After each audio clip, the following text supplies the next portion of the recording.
ବାମନ ରୂପୀ ବିଶ୍ୱମ୍ଭର, ସେଦିନ ତୁମେ ଯେତେବେଳେ ତୃତୀୟ ପାଦଟି ବଳିର ମଥାରେ ସ୍ଥାପନ କଲ, ସେହି ମୁହୂର୍ତ୍ତରେ ସେ ରାଜପଦ ହରାଇବି ବ୍ରହ୍ମାଣ୍ଡର ଶ୍ରେଷ୍ଠ ମୁକ୍ତି ପାଇଗଲା।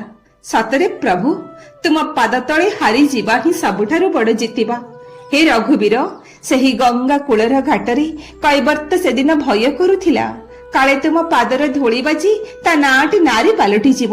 କିନ୍ତୁ ସେ ଜାଣିନଥିଲେ ଯେ ତୁମର ପାଦର ସ୍ପର୍ଶ ପାଇଲେ କେବଳ ପାଷାଣ ନୁହେଁ, ବରଂ ଜୀବନର ଶୁଷ୍କ ମରୁଭୂମି ବି ପୁଷ୍ପିତ ହୋଇଉଠେ। ସେଦିନ ସେହି ନିରକ୍ଷର ଭକ୍ତର କାଠପାତ୍ରରେ ହେ ବ୍ରହ୍ମାଣ୍ଡର ନାଥ, ତୁମେ ଆତ୍ମସମର୍ପଣ କରିଦେଲ। ସେ ପାଦ ଧୋଇ ଦେଇ ବିଜ୍ଞାନୀ କୈବର୍ତ୍ତ ବୋଲାଇଲା, ନିଜର 14 ପୁରୁଷକୁ ଭବସାଗରରୁ ପାର କରିଦେଲା। ତା ଜୀବନର ସମସ୍ତ କ୍ଲେଶକୁ ତୁମ ଚରଣାମୃତରେ ଧୋଇଦେଲା। ହେ ଶ୍ୟାମ ସୁନ୍ଦର, ତୁମେ ଏତେ ଦୟାଳୁ ଯେ ଫୁଲ ହେଉ କି ସର, ତୁମ ପାଦରେ ଯାହା ବାଜିଲା ତୁମେ ତାକୁ ମୁକ୍ତିର ଅମୃତ ଢାଳିଦେଲ। ସେଦିନ ଶବରୀ ତୁମ ପାଇଁ ପଥ ଉପରେ ଫୁଲ ବିଛାଇଥିଲା, କିନ୍ତୁ ଅଜାଣତରେ ଜାରାଶବର ସର ବିନ୍ଧିଥିଲା।